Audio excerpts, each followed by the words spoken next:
Is my voice is audible? Yes, sir. Fine.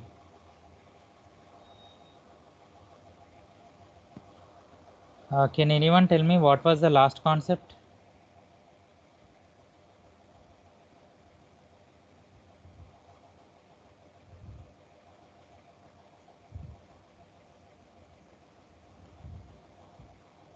What I have discussed in the last class?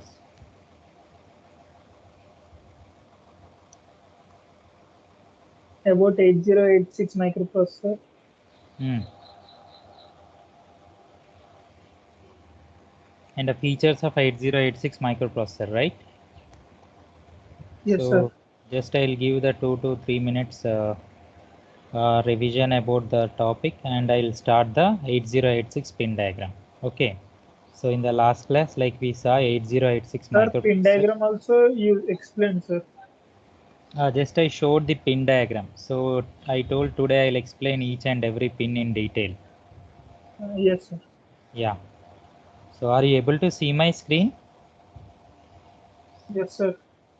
Yeah. So 8086 microprocessor, so which is an enhanced version of it is an enhanced version of 8085 microprocessor, and it is designed by Intel Corporation in the year 1976. Okay. And it is a 16-bit microprocessor, and which is having 20 address lines and 16 data lines. Okay. And it can offer memory up to 1 MB range. Fine. So these are the main features of 8086 microprocessor. And now it can be operated in two modes. So the two modes are operation is in two modes. First one is maximum mode, and next one is the minimum mode. Okay. So just I am highlighting the text. Are you able to see that? Is there any delay?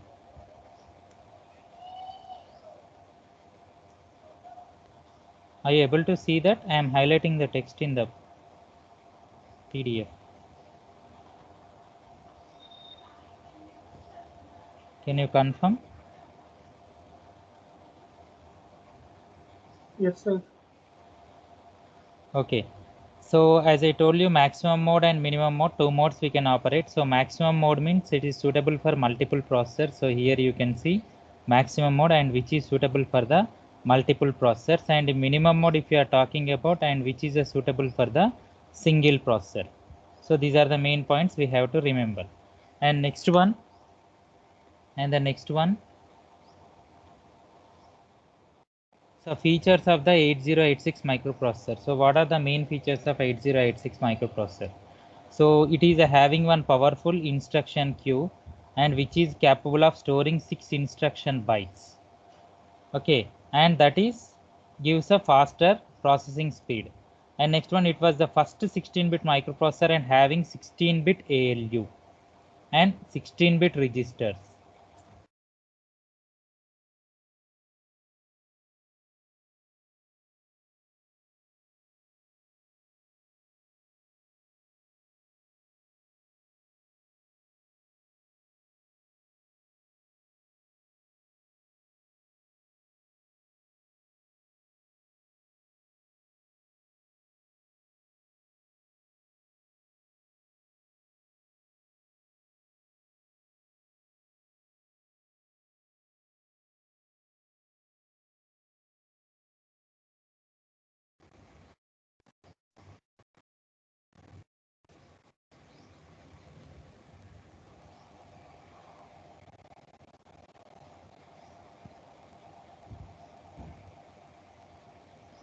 Yeah.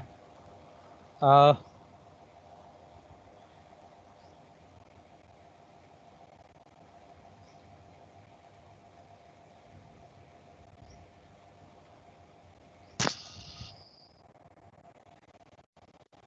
Yeah, so now you can operate within a three modes. So first one 5 megahertz, 3 version, 8 megahertz, and the 10 megahertz.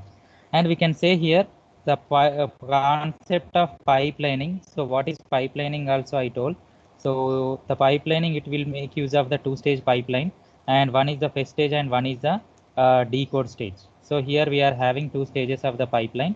So first one is the fetch stage, and the next one is the execute stage, and which improves the same performance. Why? Because simultaneously we are executing the instructions. So that's the reason we can say the pipeline will improve the performance of a system. And we know it is having 6 bytes of instruction, and it can store the 6 instructions at a time, and it can execute. And totally it is having 256 vectored interrupts. Okay, so here it is having 256 vector interrupts, and it is having 29,000 transistors. So these are the main features of 8086 microprocessor, and I discussed in the last class. And there is one more microprocessor also, like which we are calling it as an 8085 microprocessor. Sometimes you will get the 2 marks question from 80 and 8086 microprocessor differences. So the three main differences that we have to notice when we are talking about 8086 and 8085 microprocessor are, the first one is a 8085 microprocessor is 8-bit microprocessor, and 8086 is a 16-bit microprocessor. So this is the first and main difference we need to remember. And the second one, 8085 microprocessor is having 18-bit address lines, and whereas 8086 microprocessor is having 20-bit address line. Okay, and next one, the 8085 microprocessor is 8-bit microprocessor, and whereas 8086 microprocessor is a 16-bit microprocessor. Okay, so 8-bit data bus and the 16-bit data bus. So these are the three main differences which we need to remember when we are giving the differences between 8085 and 8086. So 8085 microprocessor is 8-bit and 8086 is a 16-bit microprocessor. And 8085 microprocessor is having 16-bit address bus, and 8086 is having 20 address bus. Okay, and it is having 8-bit data bus, and it is having 16-bit data bus. So these are the three things that we need to remember when we are talking about 8086 and 8085 microprocessor. Fine.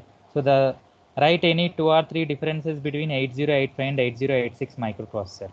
And one more thing is, whereas 8085 will not support the pipelining concept. Okay, but 8086 supports the pipelining concept, and it can be operated in maximum and minimum mode. 8086, and there are no such modes in the 8085 microprocessor. So are you following? Yes, sir. Yeah, so these are the main differences. So 8085 and 8086. So 8-bit and 16-bit microprocessor, and 16-bit address line and 20-bit address lines. And it is having 8-bit data bus, and it is having 16-bit data bus. And 8085 will not support the pipelining, and 8086 will support the pipelining. And it can be operated in 2 modes. 8086 and 8085 cannot be operated in such modes. So these are the main 5 differences between those two processors. Now we'll see the pin configuration of 8086 microprocessor. So this I told I'll explain in today's class. Okay, so what is the pin configuration of 8086 microprocessor? See, here we have, yeah, hope you are able to see this a little bit. Yeah, is it clear? Are you able to see the full pin diagram? Yes, sir. Yeah. So how many modes we can operate 8086 microprocessor? 2 modes, sir. Yeah, maximum mode and minimum mode. So here we have 2 modes and along with their pinouts. Okay, so in yesterday's class I told when we are talking about the microprocessor, okay, so the main thing that we have to remember is, first you need to notice this U curve. Okay, why? Because it is starting from here, okay, from here to, and it will come here, and till here it will go. So that's the reason we are telling it is a U symbol, which is starting from up to down, and again it is going to up. That's the reason we are calling it as a U. And at the center of the pin we need to write which chip you are drawing. So it is an 8086 microprocessor, that's why you are writing 8086. If it is 8085 microprocessor, you will write 8085. Okay, so it is an 8086, so that's the reason you are writing an 8086 CPU. Okay, so which is main 2 points we need to concentrate. So first one is this one and next one is this one. So these two things you have to remember. And one more thing is, so these all are the pins, the one which we are using here. So here it is one pin you have, and here it is a pin, and these all are pin outs. So you can see here how many we have. So these all are the pin outs which we are seeing. So these pins are also important. So each and every signal will have one pin. So like this here you will have. So these all are the signals you will have. Each and every signal will have the respective name. Okay. So these are the three things that we need to remember. First one, you need to check for the U symbol, and next one chip number, and next one all pin outs. So you have to draw this rectangles like this. Now, how many pins are there in this pin diagram? How many pins are there?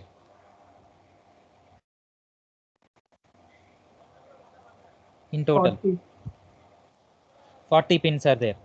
So in these 40 pins, so some pins are having common names with different numbers, right? So what are those pins? Like how many pins are having AD similar? 1 to 4, AD 0 to 14. AD 0 to 49, few other also there. AD 15 and A16, A17, A18, A19. Yes or no? So what all are Yes, these? sir. These all are address and data lines. What is AD? AD means address and data. So this pin, if you are taking AD, so okay, first of all I will go with the power supply and the clock signal. So total how many grounds are there in this pin diagram? How many grounds? Tell me, how many grounds are there? 2. Ground means G and D, the signal. 2 grounds. One is at pin number 1, and one more and is 20. at, yeah, here 20.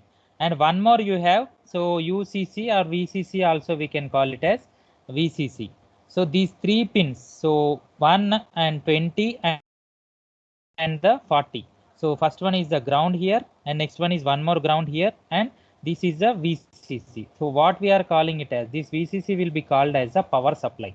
Okay, and these are the 2 grounds which are used for connecting the ground reference. When we are providing the power supply, we will connect this ground pin to the ground reference, and VCC for the power supply. So that is the 5 volts.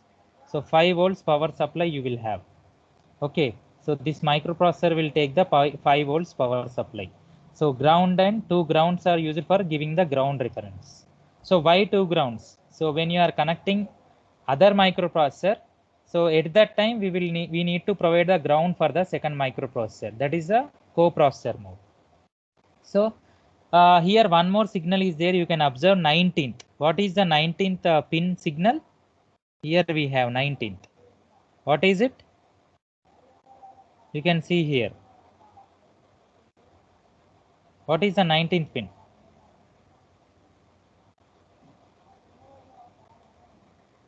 Are you able to see this? What is the 19th pin? CLK. CLK means the pin name is the clock signal. If you want to work with any microprocessor, definitely we will have the clock signal. The major responsibility of the clock signal is to start the operation.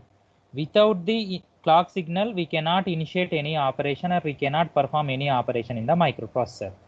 So that's the main reason we are using the signal clock. So if you want to perform any operation with microprocessor, first the clock signal will be issued, then only the instruction will be executed.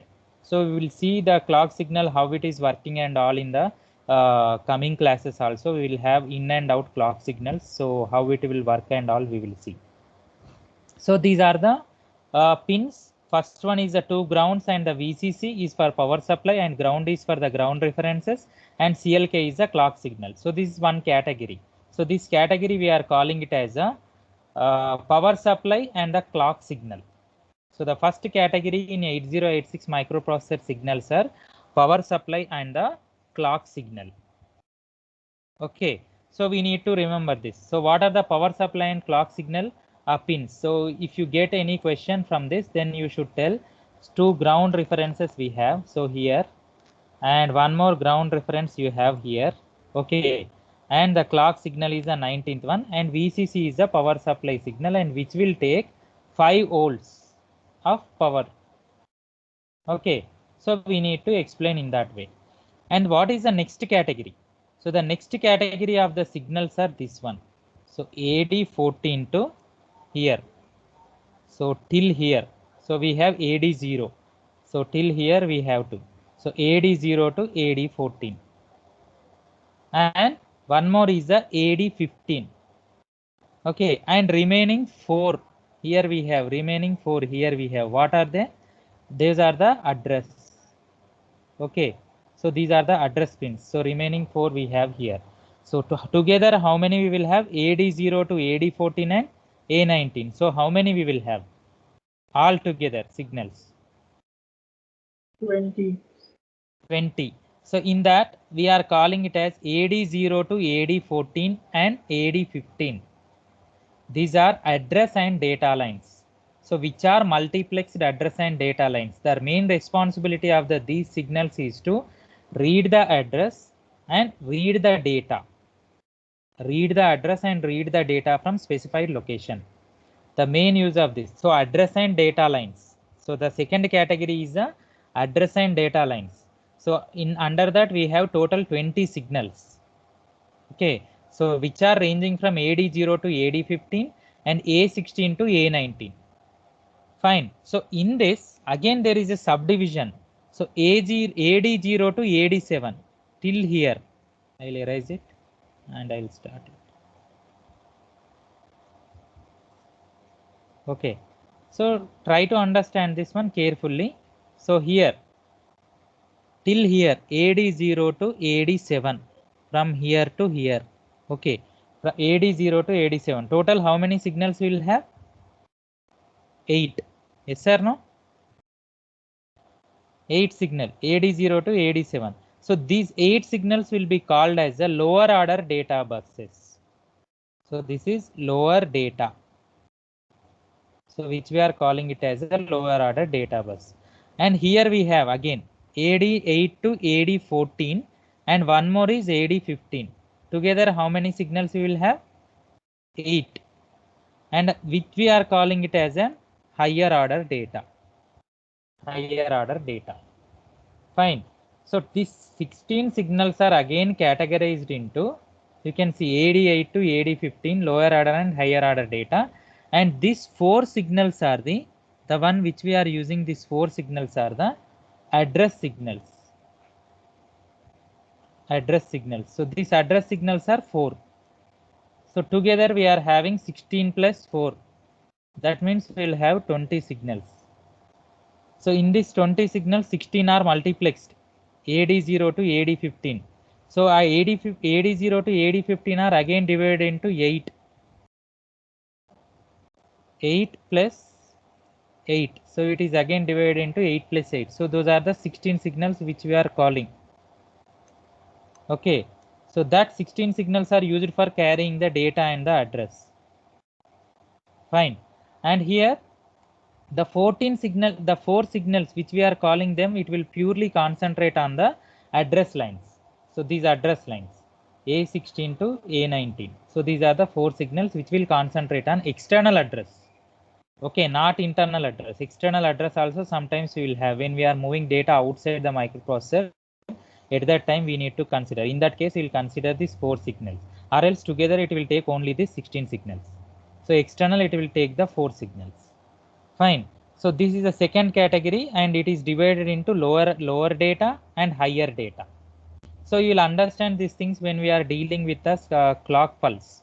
So when we are going to fetch. So when we are talking about the clock pulse, lower data will be fetched first, then a higher data will be fetched next. So let me explain with a simple example. Suppose if you are having one address means like you will have 4058. This is one address. Suppose if you are talking about the address. In this 4058 will be called as a lower data and 40 will be called as a higher data. So the entire 16-bit address will be divided into 2 parts. This one is the lower part and this one is higher part. When we are writing it for the microprocessor, we will write like this 5840. So 58 is high and 40 is low. So like this we will tell. So it is a 16-bit address. So 16-bit address together it is a 16-bit address. So 4058. When we are giving directly, we can tell 5840. So 58 will be the higher and 40 will be the lower address. So in this way we will categorize. Okay, but our microprocessor 8086 will accept it directly. So 4058. So it can take 16-bit data directly. So as I am telling, AD0 to AD7. So AD0 to AD7 will be the 58. Okay. So AD0 to AD7. So if I am telling lower data, that means 40. Okay. And if I am telling about the higher address, then it will become the 58. So in reverse way we'll write when we are writing a particular address. Okay, in reverse way we will write. So it is like 4058. So that is the representation. So 58 will come first and 40 will come next. So together we are writing. So 4058. So in this way we will represent the data. Okay, so in this way we will represent the data. So when we are fetching also, in the same way it will fetch the data. So this data. So whatever we are fetching, so these are the 16 lines which are very useful.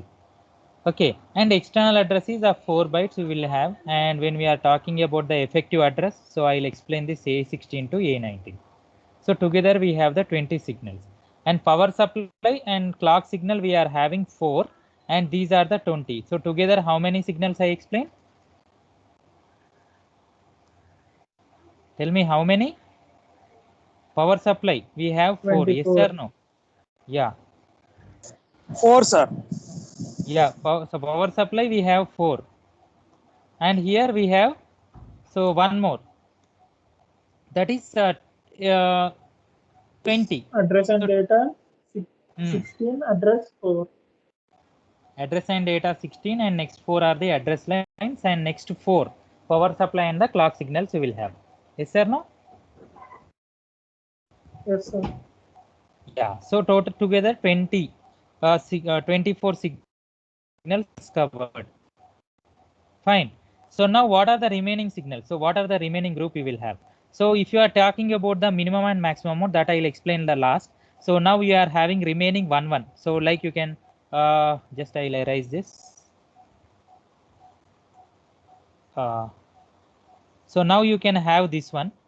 So AD0 to AD7, there you can observe one side I will finish. So ground is finished and clock is finished, and 2 more signals are left over in the 1 to 20. What are the 2 more signals? Tell me, what are the 2 more signals? 2 more signals are left over. NMI. Yeah, INTR. NMI and INTR. So these are the 2 signals, NMI and INTR. So in these 2 signals, sir.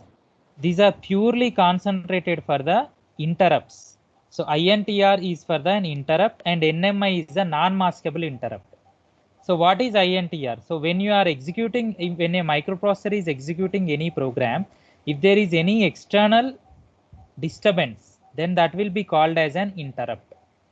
So such cases, this signal will be enabled. So in such cases, this INTR signal will be enabled. Okay. And if the signal is very critical, so let me give one example. Suppose there is a fire accident in a building. Okay. If they are having the auto sprinklers, like sprinklers facility is there in that building that is fixed at the top of the roof.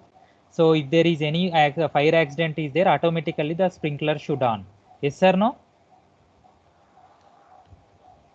Yes, sir. So if they are not turning on, so not all the time they will turn on the sprinkler. So if there is a fire accident, then only the sprinklers will be turned on automatically. So which will act as a fire extinguishers. Okay. So in this case, it is a highest priority one. Whenever there is a fire accident, the interrupt whatever the mechanism we are using, it should be activated automatically. That means it cannot be avoided. So such kind of interrupts we are calling it as a non-maskable interrupt, the interrupt which cannot be ignored. the interrupt which cannot be ignored. So that interrupt we are calling it as an NMI. So non-maskable interrupt. So what is the highest priority interrupt? So this interrupt cannot be ignored. Okay.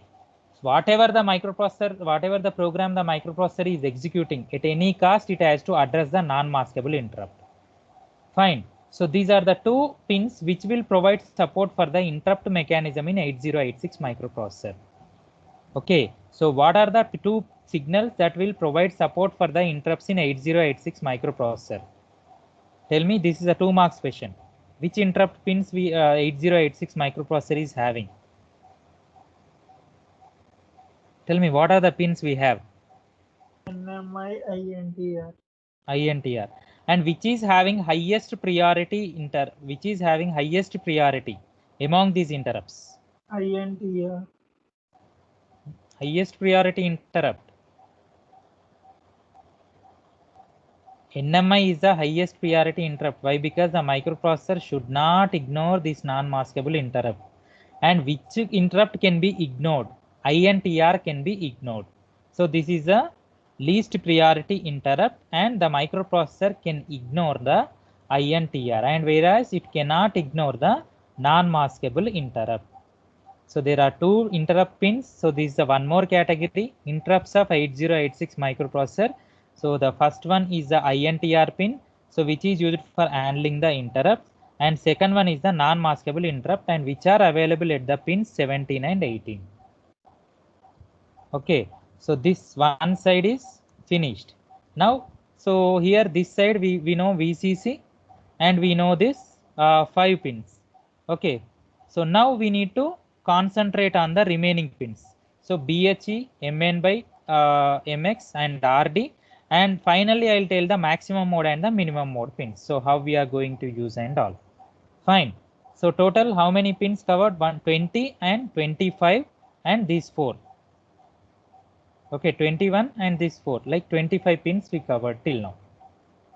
Fine. And how many categories? First one is the power supply and clock signal, and second one is the address and data, and third one is the interrupts. Okay. And what is the next category? Next category is the special signals. So what are the special signals? So what are the special signals? Are the status signals also sometimes we can call. Status signals also sometimes we can call. Or controller status signals of 8086 microprocessor also we can say. Control and the status signals of 8086 microprocessor. In that category, the first signal, so BHE by S7. So the bytes I will explain afterwards, you can understand clearly. So S0 to S7, did you notice this? How many S signals are there in this diagram? How many are there? Tell me. 6. Yes, sir. S0, S1, S2, and then S4, S5, S6, and S7. They are in combination with A16, A17, A18, and A19 and BHE. And 3 are single status signals, S0, S1, S2. Fine. So total how many status signals are there in 8086 microprocessor? 11. Status signals. Tell me only S0, S1, S2, those signals. How many numbers are there? 8. 8. Which are ranging from, yeah, which are ranging from S0 to, so total 8 signals we have. S7. Yeah, S0 to S7. So which are ranging from S0 to S7. Fine. So here, so when we are talking about the status signals, the status signals are used for performing various activities like fetching the data, decoding the data, and executing and read operation, write operation, and keeping the processor in idle mode. So different kind of operations we will perform with the help of the status signals. If you want to do any operation, status signals only will be used. So without status signals, we cannot do anything.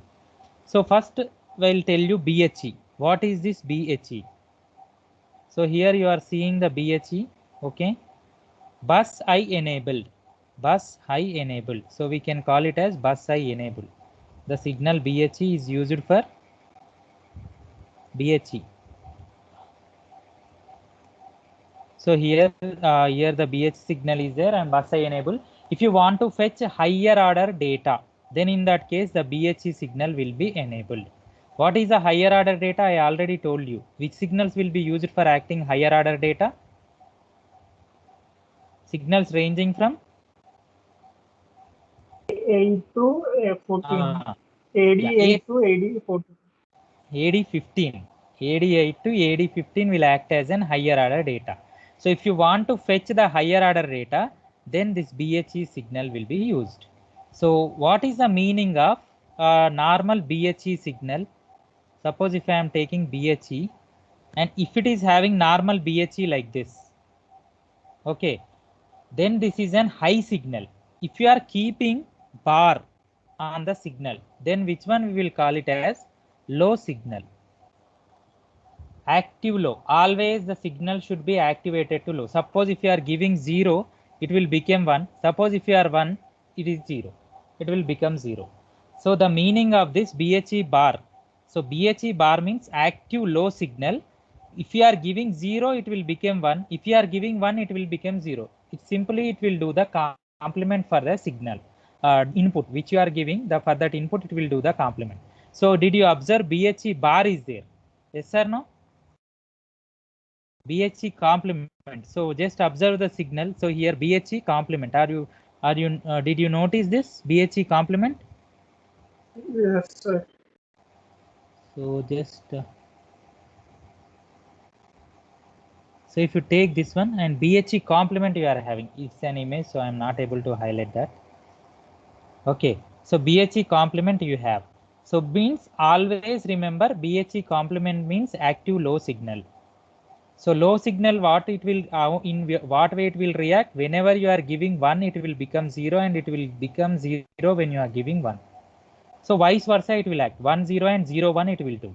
So bus I enables. Once the signal is activated, then you can read the higher order data. But when the signal will be activated in the clock cycle, second cycle this signal will be activated. Why? Because first cycle for low and second cycle for the higher data. So at that time, so the signal will be activated. First is for the low and second is for the high. When we are talking about the higher order signal, the BHV will be activated to the higher order. And it is simple thing and we know about this one. So Mn by Mx, which is used for activating the microprocessor in minimum and the maximum mode. So if it is a 0, then it is a minimum mode, and if it is a 1, then it is a maximum mode. It is a 0, then minimum mode, and if it is a 1, it is a maximum mode. So the main use of this pin is, it is used for activating 33 pin number. It is used for activating the microprocessor in minimum and maximum mode.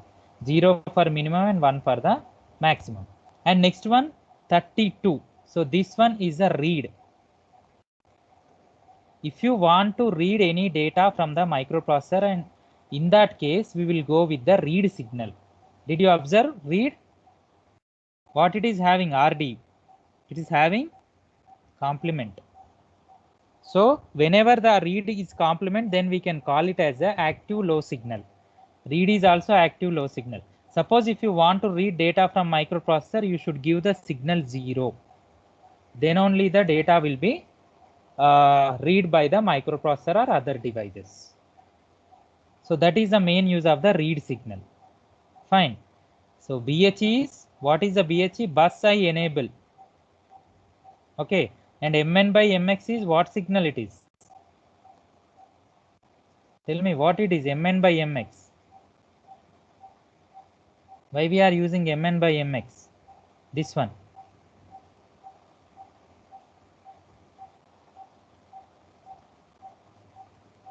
What happened?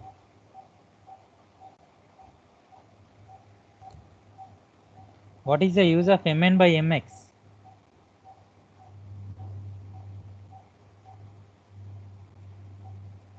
Minimum or Minimum maximum?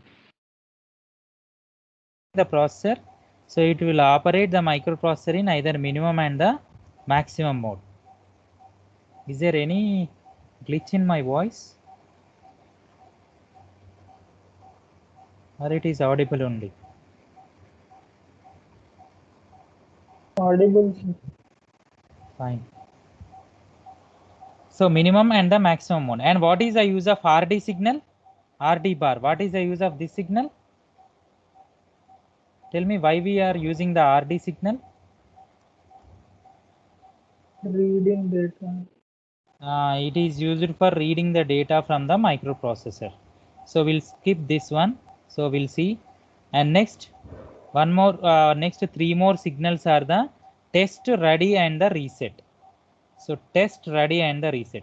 So if you want to perform debugging for the 8086 microprocessor, then we will use the test signal. Okay, and ready and the reset. So reset is used for doing the hard reset of the microprocessor. Okay, like how we will do the restart for the particular mobile phone. So in the same way, if you want to reset everything, all the signals, in that case, we will go with the reset pin. And test is used for performing the debugging, and you can even notice it is an active low signal which is having test bar. That means complement you have. And ready signal. So whether it is ready for transferring the data or not. If you want to check these details, then ready signal will be used. So these are the control signals of 8086 microprocessor. Total how many we have? Total how many we have? 40. No, total how many control signals we have? I explained, right?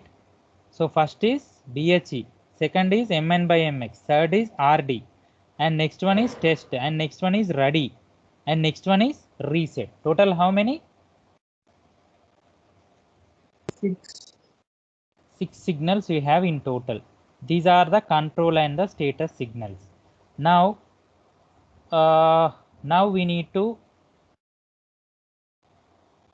study about the maximum mode pins and the minimum mode pins. What is the use of this maximum mode pins and the what is the minimum mode pins? So first I will finish the maximum mode pins, so which are very easy to understand. So here you have the maximum mode pins, till here you have. Okay, RQ by GT0. RQ means request queue. Okay, request queue. GT means grant. Okay, GT is for the grant, request and the grant. So if you are talking about request RQ, GT is the grant. So RQ and the GT. So these two signals are used for requesting the acknowledgements. Okay, so request and the grant pins, these are. So together we have two, so RQ and the GT. If a microprocessor is requesting any data, and if it is able to provide the data, so in that case we can tell it as a requesting and the granting the permission. So especially we will use in the case of bus signals. So the microprocessor has to give the permission for accessing the bus signals. So in case of in case of the DMA will have direct memory access. So if it is asking us to transfer the data, with the help of the DMA, we can transfer the data. So in that case, we will make use of the RQ by GT0. Okay. If you have any doubt, you can ask here itself. Okay.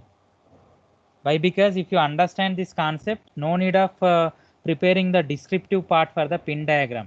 Directly, you can only write the description for the pin diagram. The thing is, you have to practice the pin diagram more than 2 to 3 times. Okay, or if possible more than that number of times, because it is very important question. If you check the 99% of the previous question papers, you will have this question, and it is a direct question. Draw the pin diagram and draw and explain the pin diagram of 8086 microprocessor. If you understand my explanation clearly, no need of preparing the description part. You can write directly. So if you are not understanding the description, then you have to by heart each and every pin description. That is very difficult, and you may forget the 40 pins description. Any one of the pin also you will miss. If you have any queries, you can raise the queries here itself when I am explaining the pin diagram. Fine. So in the maximum mode, total we have the, how many pins we have? 24 to 31. Okay. You can see here. So 1, 2, 3, 4, 5, 6, 7, 8. So if you want to change, the 8086 microprocessor, into maximum mode to the minimum mode, total 8 pins will get affected. So here 8 and here 8 pins will get affected if you want to change the mode of 8086 microprocessor to one to another. Fine. So these are the request and the grant pins. So the request pins are mainly used for requesting the bus signals. So till now you remember that bus request and grant signals, these two. Okay. And next one, lock. Okay. Lock means is similar way. If you don't want to perform any operation with the microprocessor and you want to keep microprocessor in idle mode, and in that case we will make use of the lock signal. So you cannot perform any operation and the microprocessor will be in the idle mode. And what are the 3 signals? So here total 5 signals are there. 2 are related to Q status signal. QS0 is the Q status. And 3 are normal status signals. So what we will do when we are talking about the Q status signals and the normal signals. So here I can show you. So what we will do.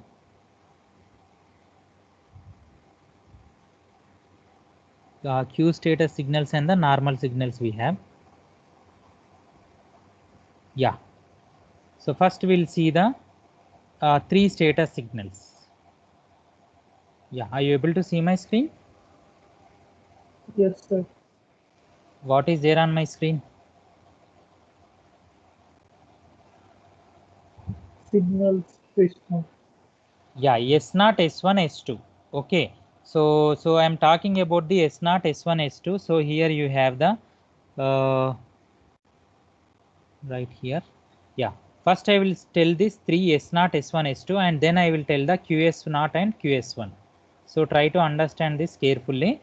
So the first one is the S0, S1, S2. So as you can see here we have the S0, S1 and S2, these 3. Okay. So here, so you have to remember this thing. Always we need to write the signals in this direction. You should not write S0, S1, S2 like this. You should write in this way. So in which way we are writing? Right to left we are representing, yes or no? S0, S1, S2. So which will give the exact meaning for 3 0, suppose if you have here. Then interrupt acknowledgement. So this we need to remember. All these things we need to remember. Okay, so when we are talking about this, we need to remember this. So S0, S1, S2. So it is very simple to remember these digits. Why? Because 001, 00, 000 and 001 and 010, 011. And next 1 will go here. Or else 4 zeros, 4 ones, and 2 zeros, 2 ones, and 2 zeros, 2 ones. And alternate 01, 01, 01. So we need to remember exactly S0, S1, S2. So in this way we can remember. And what is the meaning of these signals? So if 3 status signals are equivalent to 0, then it is an interrupt acknowledgement. Okay, and if you are having S0 is 1, then read IO port, and if S1 is 1, then write IO port, writing the data to input output port and reading the data from input output port. And 011, halt means don't do anything. Stop. Halt means stop, don't do anything. And if it is a 100, it's a code access, and 101 is a read memory, and next one is a write memory, and next one is a passive signal. And here also it will not do anything.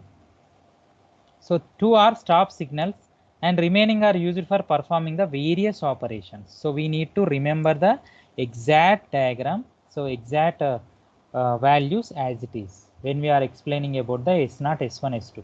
So this one you will get for the 2 marks or 5 marks.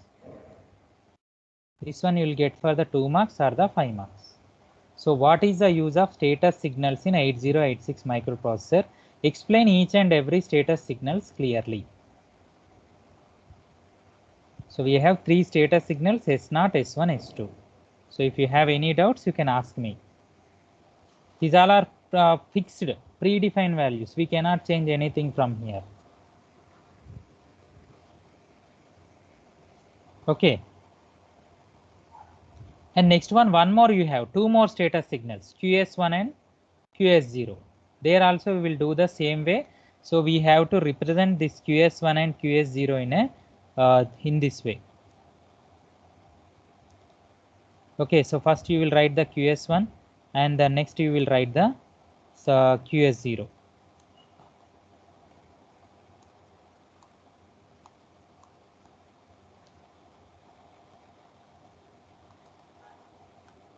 Fine. So here you have QS0 and QS1, and here it is very simple, 2 zeros and 2 ones, and 0 1 0 1 you have.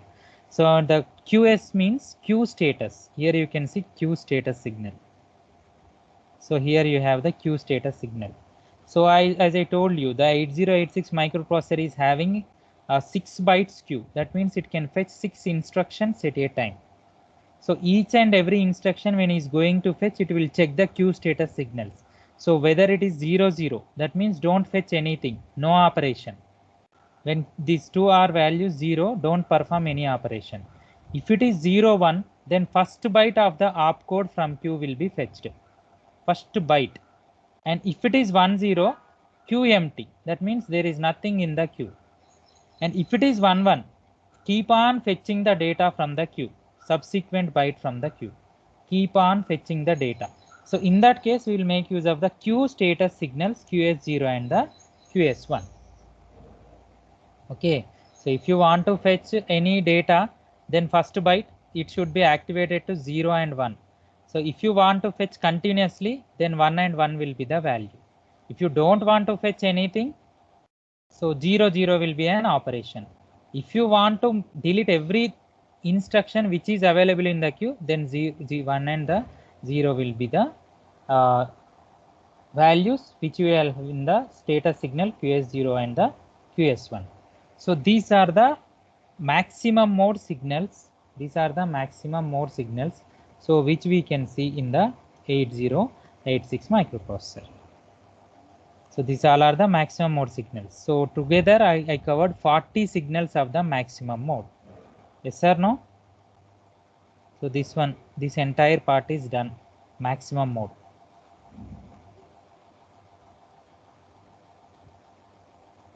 Do you have any queries? Maximum mode is completed, and just I will explain the minimum mode. Okay, so in minimum mode we will see what are the things are there. So this part, minimum mode means only one microprocessor you will have, no need of connecting extra microprocessor. That means no need of using multiple processors, single processor we will use in the minimum mode. Now maximum mode I explained. So now we will see the minimum mode. So in minimum mode, two signals are there, specially we are calling them an hold and hold acknowledgement. These signals are purely related to the DMA. What is the meaning of DMA?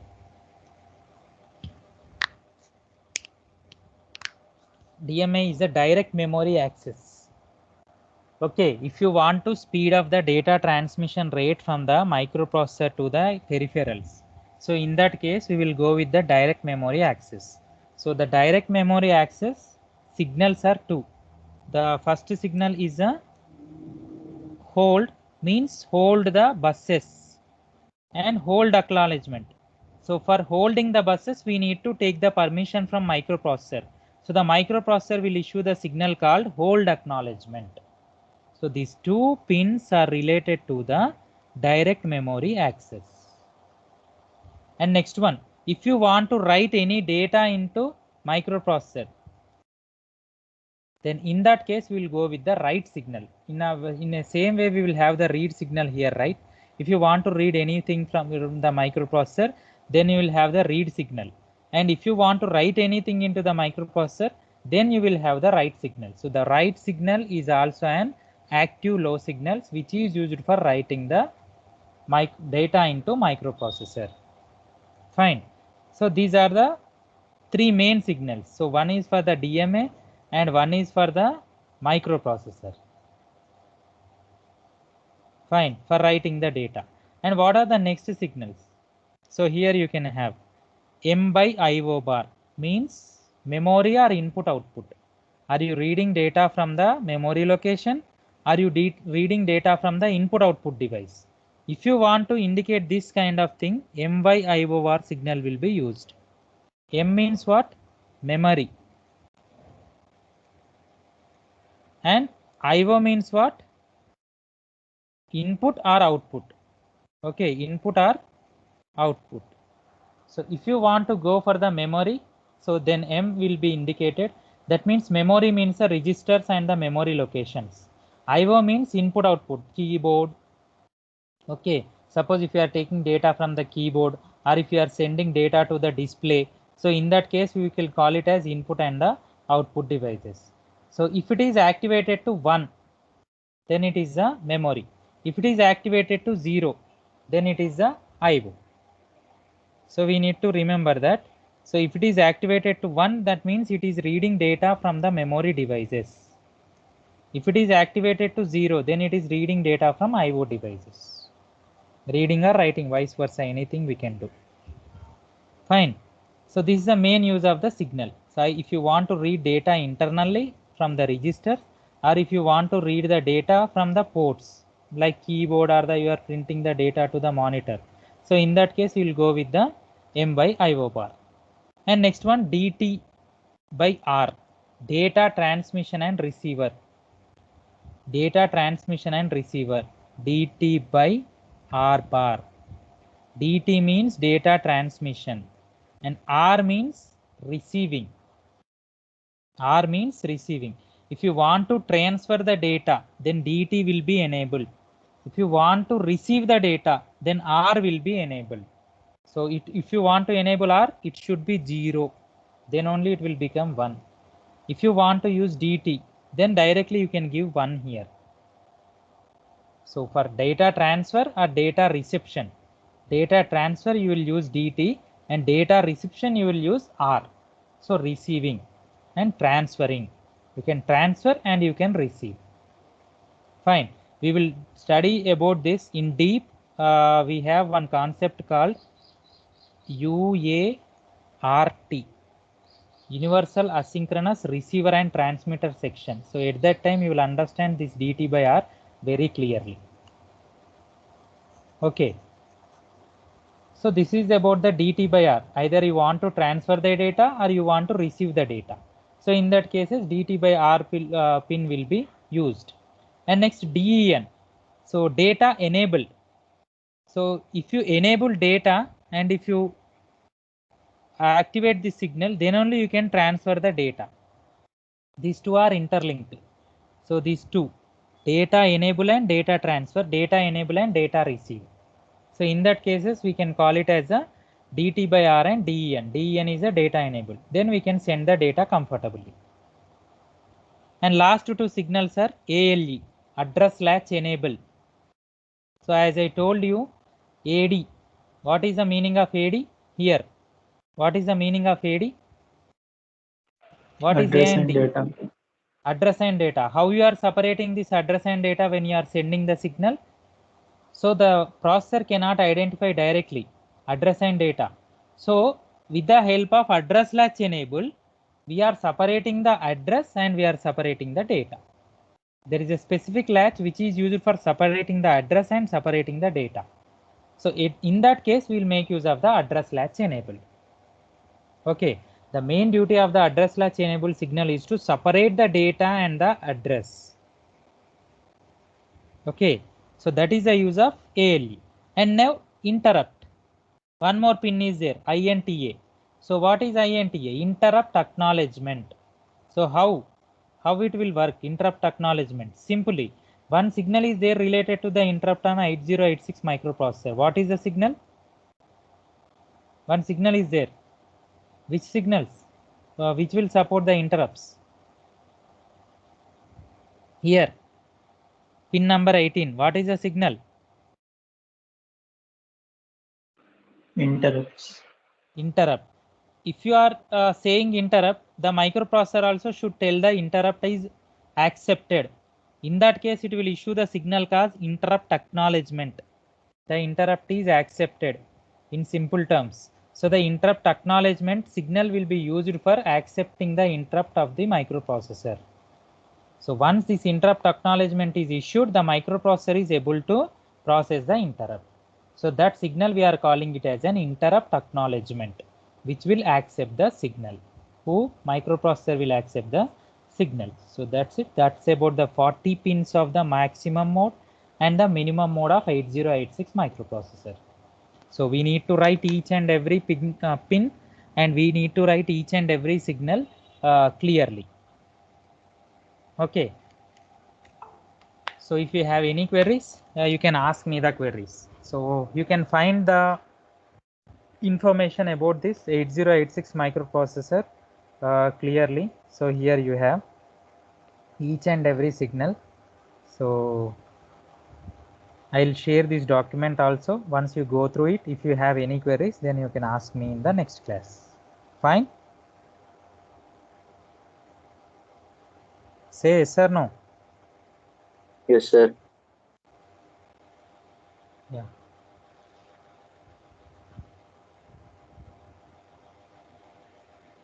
So did you understand the concept? Just raise your hands. 8086 pin diagram.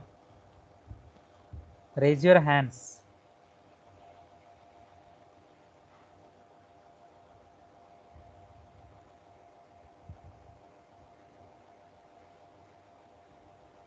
That's good. That is very important concept, 8086 microprocessor. So if you have any doubts, no issues, you can ask me. Okay. So at that time, so we can learn many more things. So I'll share the document also. So this it's in unit 4. Actually, it is a unit 4.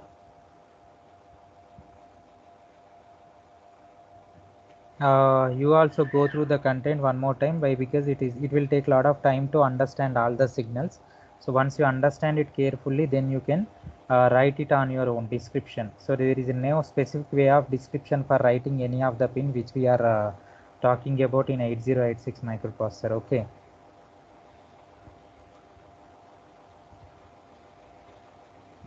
So I'll post it in the chat box.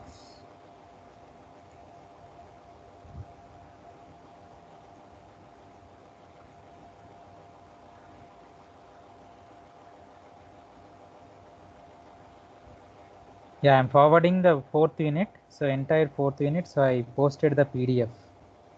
So did you receive? You can find it in the chat box. u4.pdf. Are you able to confirm anyone? Yes, sir. Yeah. So but just go through the topics. So okay. So what are the various pins are there? So you just go through the concept. Rule number 55. What happened? You didn't receive PDF file. Muzammil. It's there in the chat box. You can find it.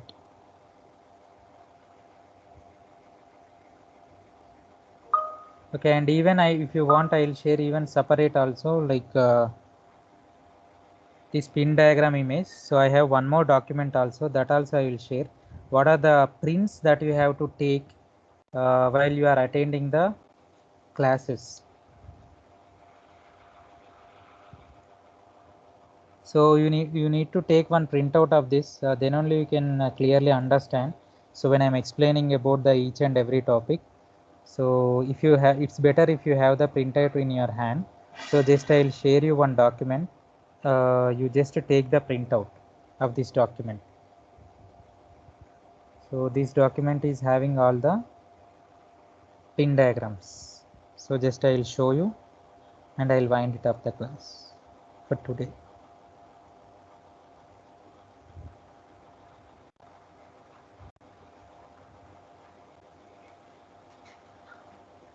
Yeah, I'm sharing my screen. Yeah, so this is a document and which is having almost 4 pages only. You can take the 4 pages. That means 2 pages back to back also if you take printout, no issues. So it's a very important, these are the very important concepts from the 8086 microprocessor. And simply I can tell you, if you have these 4 diagrams in your hands, you can finish off 2 units. 2 units you can finish. 4th and 5th unit. So this is a pin diagram, and the next class I am going to explain the architecture of 8086 microprocessor and we can call it as a block diagram of 8086, and the programming model followed by, and the memory segmentation followed by. So just take a printout of this document and keep in your hands. So then it will be easy for you to understand the concept when I'm explaining each and every pin. There only you can write with the pencil. In short words you can write. Suppose if I am telling ready, whether it is ready or not, you can write like that. So reset, it is used for resetting the 8086. HOLD, holding the signal. HOLDA, like HLDA, holding acknowledgement.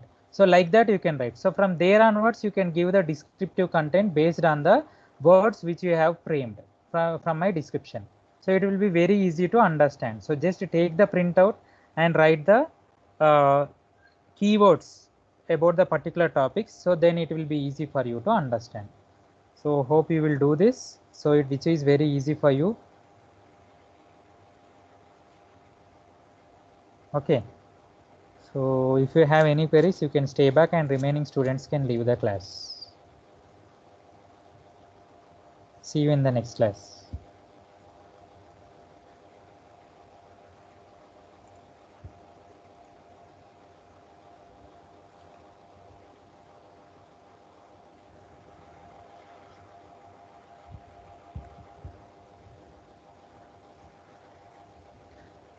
Is anyone having queries?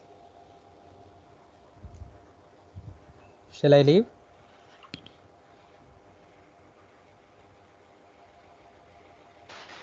Okay, sir. Thank you, sir.